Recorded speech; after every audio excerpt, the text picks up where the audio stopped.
Hi, my name is Aya. You're watching Aya Reads, and I'm here to do my June wrap up. So June was an interesting month for me because, first of all, there were a couple books that I was highly anticipating that I ended up not loving.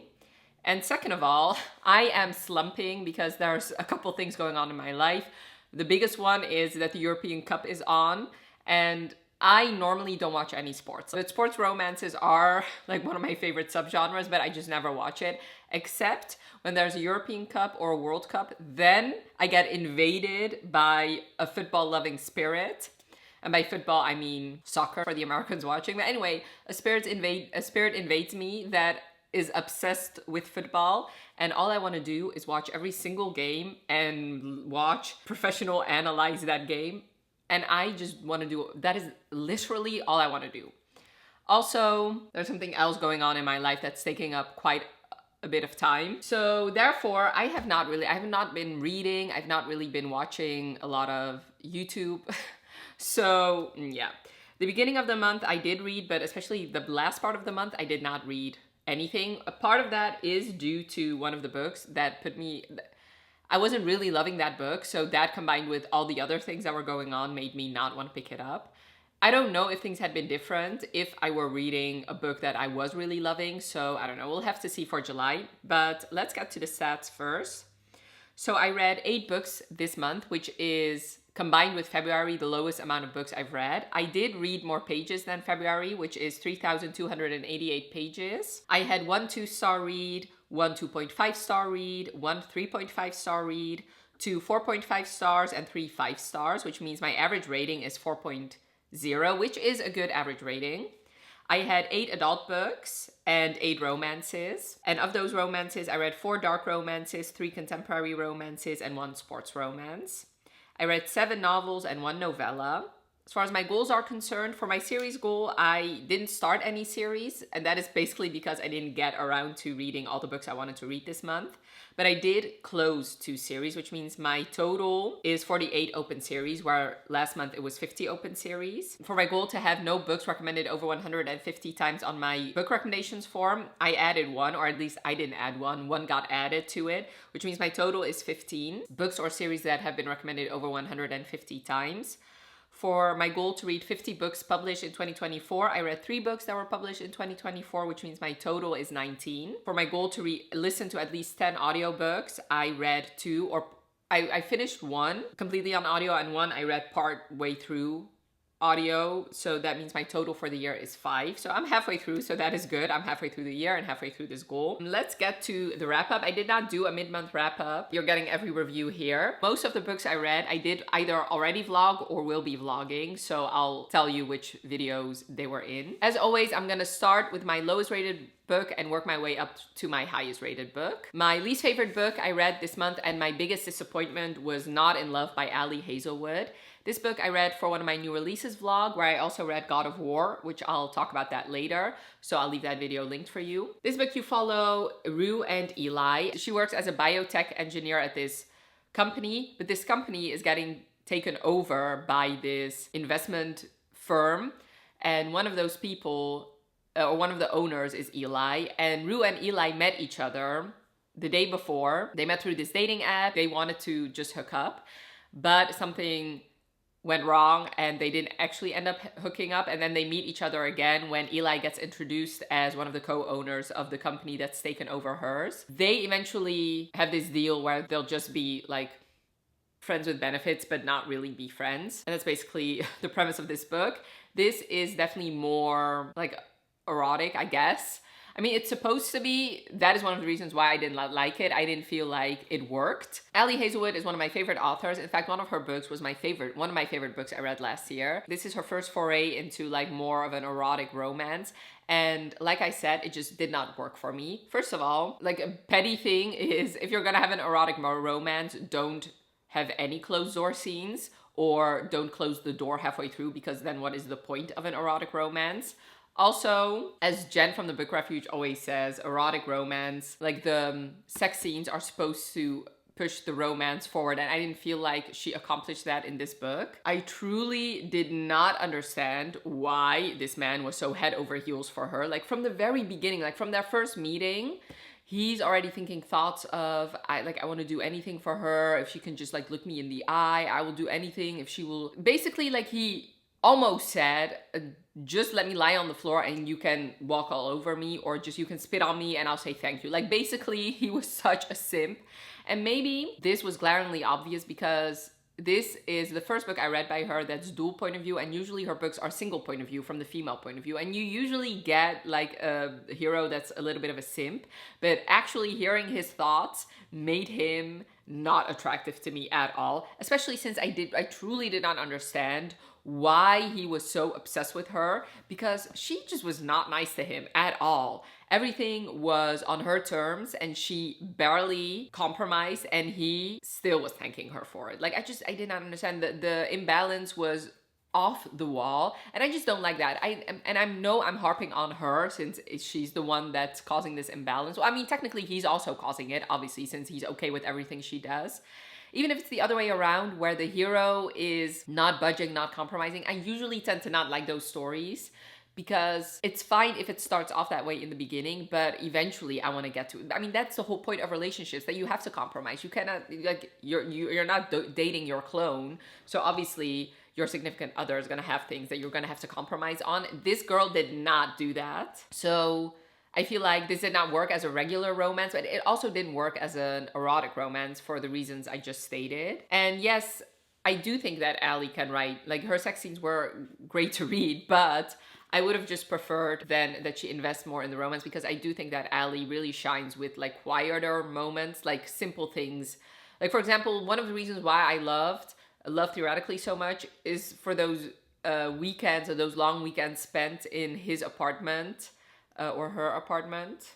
Oh no, his apartment, that they were just doing nothing, but that really solidified them as a couple in my head. And I honestly feel like a part of this plot was 100% recycled from, once again, Love Theoretically. I don't really want to spoil everything. If you want to know more of my, like, more in depth, definitely check out my vlog. But a lot of things that happened in that book also happened in this one, and I feel like get a little bit more creative, because this was just a watered down, not as good version of Love Theoretically. So I would not recommend this one. And if I look at the reviews, I think, but I'm not sure. Let me actually check. So it has a 3.8 average rating. I believe this is her lowest rated book that is not a novella. So yeah, I'm definitely not alone in my thoughts on this one. And it's sad because this was a 2-star. I've given every other Ali Hazelwood book I read 5 stars. So this is a drastic difference. But yeah, I am still, obviously, I will be reading the next book that she's gonna publish, which is, I believe, is a swim romance, or like definitely a sports romance, but about swimmers. So sign me up. My plan is to read her entire backlist. So I honestly think this will be my lowest rated book by her. From what I've heard about her other books that are published so far, I truly think I'll like the other ones more than this one. Then my 2.5 is mostly, it's a me problem and not really the book, and it's This Summer Will Be Different by Carley Fortune. Carley Fortune, I read my first book by her last year for the Goodreads Choice Awards, which was Meet Me at the Lake, and I hated that book. I gave that book 1 star. It was not good. And I do believe a lot of people agreed with my opinion on that book, especially since it didn't make it in the top 10, even though a lot of people had read it. This book is getting better reviews, and I can understand why, because there's definitely things that I liked about it as well. Basically, this is about Lucy and Felix, and this is told from current day, but also flashbacks of the 5 summers they have spent together. Lucy's best friend is from this island in Canada, Prince Edward Island, and the first time she was there, her friend's plane, like her friend missed her plane or something, so she was there on her own, and she met this guy who's a oyster shucker, and they had this wild, amazing night together. And then the morning after, they realize that he is her best friend's brother. Before coming to this island, her friend had warned her, like, her friend had 3 rules for her, one of them being, don't fall in love with my brother. But obviously they cannot stay away. So there's 5 summers where we see her visiting the island and her interactions with him. And now her best friend is getting married, but like a week before the wedding, or like 2 weeks before the wedding, she flees to Prince Edward Island, and then she calls Lucy telling her that she wants her there. So Lucy goes there, and she's still trying to figure out her feelings about Felix, but also trying to figure out what happened to her friend. If her friend is still getting married, what's up with that? And that's basically this romance. I really liked Felix. So this is actually the book that I listened to it for the first 50 pages, and I was really enjoying it. I liked Felix. I thought he was an interesting hero. One of the things that I did not like about Meet Me at the Lake is that was a romance where I felt that those characters did not know each other, because it was all about one single day that these characters spent 10 years ago, and now it's them meeting again, and they never interacted in between then. This made more sense to me. Obviously 5 years, he's your best friend's brother. I do believe that these characters knew each other, so the leap wasn't that high for me to believe that they would fall in love, not like with Meet Me at the Lake. My problem with Carley Fortune's writing style is that she focuses so much on the physical things, both in what one person likes about the other is usually just about looks. She barely mentions what they actually like about each other, personality-wise, stuff like that, until the very end. I believe there's the monologue, what they like about each other. But at that point, it's just too late for me. I want to know. I mean, I get it. A lot of people are hot. That is just not that interesting to me. If it's a full-length novel, if we're talking about a novella and it's just smut, then fine. But even in some of those, some authors take the time to talk about things other than the looks. So I just don't like that. I can never root for a couple that the only thing they like about the other one is the fact that they're hot. Also, this is also partly closed door a lot of the time, which is fine, except she does focus a lot on sex and these characters having a lot of sex, and she mentions that over and over and over again. Just don't do that. Either if you're going to talk about sex this much, have the door be open and let me see everything, or focus on other things. It's fine if they're going to have sex, obviously, and if you mention that, obviously, but the amount of time she mentions it and the few things we do get to see is just not in line with each other, which I just don't like. So I guess it's just, to me, and that's why I gave it 2.5 stars. I do think a lot is just me not meshing with her writing style. I don't know, we'll see, I guess. But I think this is going to be my last Carley Fortune. I just don't think that she's the author for me, and that's fine. Obviously, not every author is going to be for everybody.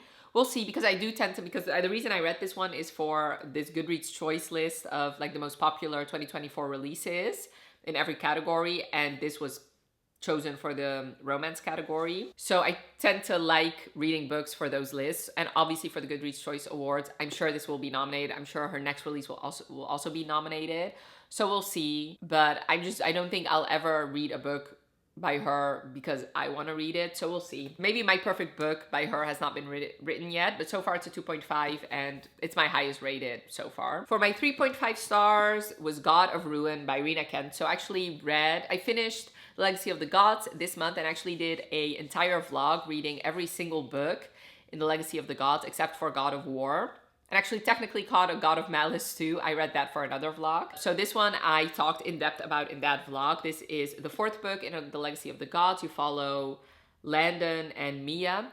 And if I'm being honest, technically you can read this without having read the other books, but if you want to get the full experience, read them in order of publication date. So start with God of Malice and then read the other ones. Landon has kind of been the villain throughout most of the books, honestly. He is a psychopath. He just doesn't care about anybody, and he doesn't really love. He just thinks that people are his property, so his siblings and stuff like that.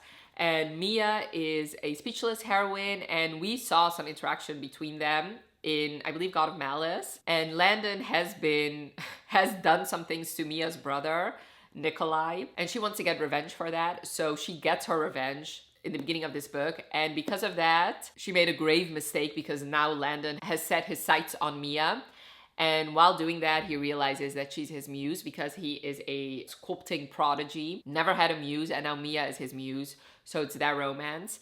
I liked it, but it was just not my favorite. I do have to say, I think so after this one is God of Fury, which I'll talk about later, and God of Fury follows the twin brother of Landon, and I liked Landon way more in God of Fury than in his own book. So that should tell you something about my feelings about him. To me, this, once again, like Not in Love, felt like a little bit of a recycled story. Now, I do have to say, maybe that has something to do with the fact that I binged this series, and I don't, like, if I could give you a tip, if you're going to read this series, don't binge them, because a lot of the, especially the first 4 books, are very similar.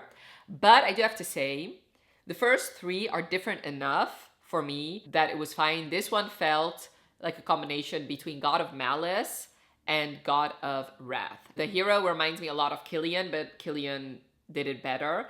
And so in God of Wrath, the couple has this abandoned place where they meet up and play together. This also had the same thing, and it just like, it's just not that interesting to me at that point. Plus, like I said, Landon was a hero that already had. So if I compare Landon and Killian, obviously Killian had the first book, so we never really got to see him wreak havoc before getting to his book. Whereas in this one, we already have, I mean, at least I already had my preconceived notions about Landon. I already had my opinion about Landon. He already caused a lot of harm to characters that I like, that it was just a steep hill to climb to get me to love him, and I just never really did. Yeah, I guess that's my short, quick thoughts on this book. If you want, like I said, if you want to know more of my in-depth thoughts, check out my Legacy of the Gods vlog. It's non-spoiler, so you're good to watch if you haven't read the series. Then I actually did not have any 4 stars, which is odd, but I did have 2 4.5 stars.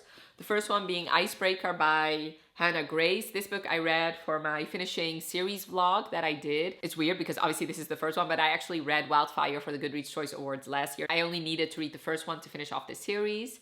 This is obviously a very, very popular TikTok book. You follow Anastasia and Nathan, or Stassi and Nate. She's a figure skater, he's a hockey player, and there's 2 rinks for their college, and one of the rinks gets ruined. They cannot use the rink anymore. So now the hockey players and the figure skaters have to share a rink. And because of that, Nate is the captain, and he and Stassi have had some interactions. They both find each other very attractive, so they start off this physical relationship that eventually turns into more. I really like the combination, the fact that this was very sexy but also very sweet. I thought she did the same thing in Wildfire that I really appreciated. And I thought Nate was such a great hero. Like, I really, really loved him.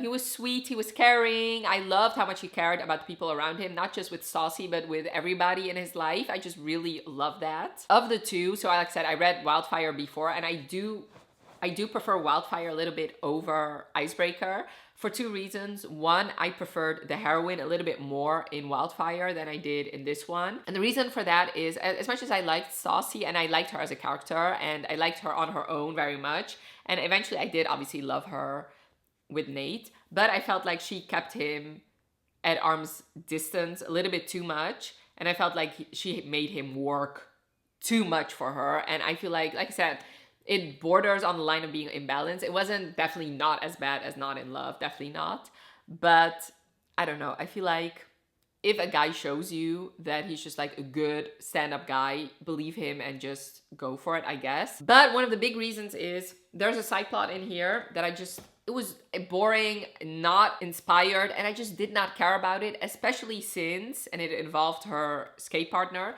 especially since there were other side plots that she could have highlighted that were way more interesting. Like, for example, Nathan has issues with his father. We barely talked about that, and I feel like that is a better side story to spend our time on than all the drama with her skate partner. I just did not care. Like, I could not care less.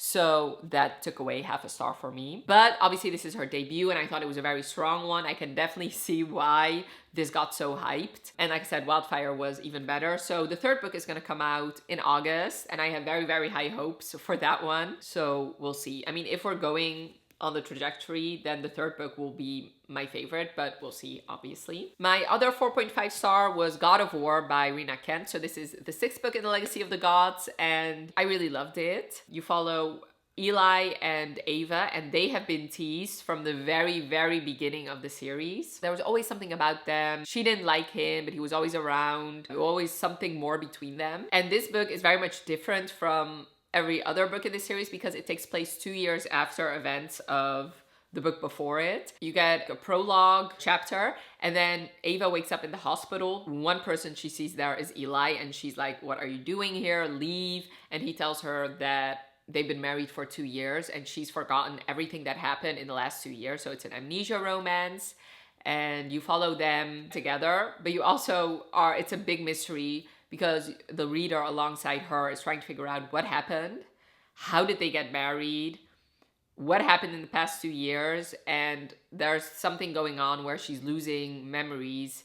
It's not just that she's lost the memories of 2 years. It's also now that there are moments that she doesn't remember, or like hours that she doesn't remember. This deals with a pining heroine, and if you know me, I love the pining heroine trope. I don't know why, I just do. I very much love it. I had already had a soft spot for this couple because I found them intriguing from the very beginning. Like when I first heard about them, I was like, okay, I want their book. I love the flashbacks that we got, and honestly, I could have gotten 10 more flashbacks and have this book be 700 pages and I would have eaten that shit up. I loved it. I loved the few flashbacks that we got, and like I said, I just wanted more. The romantic scenes we got between them, I really loved. I loved from the very beginning. Like I thought Eli was a very interesting character and I loved their interactions together. And I really appreciated the ending and how that all resolved. Ava deals with some very heavy mental illnesses, and obviously it's going to be personal to you whether or not you liked how it was resolved. But to me, with my background as a psychologist, I do feel like Rina handled that in the best way, especially since everything that happened before took a toll, not just on Ava, but most especially on Eli, and it just was just heartbreaking. And that is one of the reasons why I docked a star, or I docked half a star, is everything that, like all the decisions Eli made regarding her mental health. I don't want to spoil it, obviously. If you want to know my spoilery thoughts, check out the new releases vlog I did, because I have a spoiler section there. Like I said, it's just everything he did regarding her mental health just did not sit right with me. And I get it, he loved her, or he loves her, and I get wanting to protect the woman you love and you want to do everything, but the problem was he couldn't do everything, and that just exacerbated everything, and it just bothered me. Also, the type of mental health that she had and where she was at now, I felt like there were issues with consent. And I know that's weird coming from me about this series, because obviously most of the books in the series have had non-consent and dubious consent. The difference is that the women in the books, I trusted in their ability to give or take back consent, whereas with Ava, I just did not trust her ability to do that at this point in her journey. So those two things held me back from rooting for this couple 100%, which is why I docked half a star. Having said all that, I loved how the series concluded. A part of me wishes that she had written like more of a bigger epilogue about all the other couples, but I do think maybe, I think the reason is that she wants to keep the door open for other books in her Rina-verse, but also maybe like she hinted at something that's coming. Maybe she's gonna have like a novella with a big epilogue. I don't know, we'll see. But I really love this. I'm going to talk about two other books, by the way. But yeah, I loved how the series was concluded. I did enjoy finally getting Eli and Ava's story. Moving on to the 5-star reads. The first one was Sweet Talk by Cara Bastone. This is a Audible original. It's novella, and it's like more of a graphic audio. Like you hear background noises, the women talks in the man's chapters and the other way around. I really like these audiobooks. I read the first one, Call Me Maybe, and I also really loved that one. This one I liked a little bit more because we got more actual romantic interactions between them. Whereas the first book, we got everything up to their meeting for the first time. So I prefer, you guys know I always love it. I always prefer books where you actually get to see the couple be a couple. First of all, I think Cara Bastone writes the perfect men, in my opinion. Like in the first book, the hero from the first book and the hero from this book, they're so sweet and caring, and they're just like perfect. Like I would love to date a guy that is half as good as her heroes. Yeah, I just loved Eli. He was so cute. He was unapologetically himself, and I loved her as well. I thought she was great. I felt sorry for her in dealing with the things that she had to deal with. I respected her and I loved him, like I said, and this was truly opposites attract, but the kind of opposites that would 100% work without a shadow of a doubt. And once again, a pining heroine, because she has had a crush on him for a while, which I just love that. I just love when a girl has a crush on the guy for a while and then he reciprocates.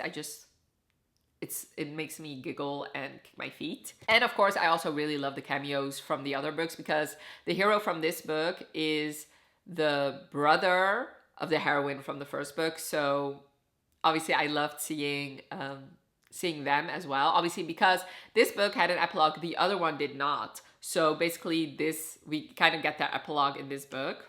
And a part of the book actually takes place around the same time that the other one did, but we do get, eventually we see them actually be a couple. And yeah, only one book left in the series, and hopefully I can finish it this month if I'm gonna get out of my reading slump, because one other thing I keep doing. So the plan was to actually listen to these books while out and about, but the only thing I've been doing is watching true crime or listen to true crime YouTube. So I also went back into that hole. So just like not a good reading month for me in all fronts. My last two 5-star reads are once again from The Legacy of the Gods. I'm really happy about this series because my highest rated books were definitely in this series. So God of Wrath and God of Fury were my 5-star reads. These two are definitely my favorites in the series. I really, really love them. So definitely God of Fury is my favorite in this series. So let's talk about God of Wrath first. This is the third book. You follow Cecily and Jeremy. Jeremy is the prince to the mafia. He's basically the mafia heir, and he is from the King's U College, and Cecily is from the Royal Elite University. This book actually starts off with the initiation. So she's there to spy on the heathens for Landon, who I already talked about. She actually has a crush on Landon, so she's basically willing to do anything for him, and he knows that and is using her, which, like I said, one of the reasons why Landon is not my favorite. So when Jeremy actually catches her in the initiation, she tells him that she asks him not to kill her because she doesn't want to die a virgin. So, or, yeah, I think so. Yeah. I think maybe they have an interaction, like a sexual interaction. I don't remember.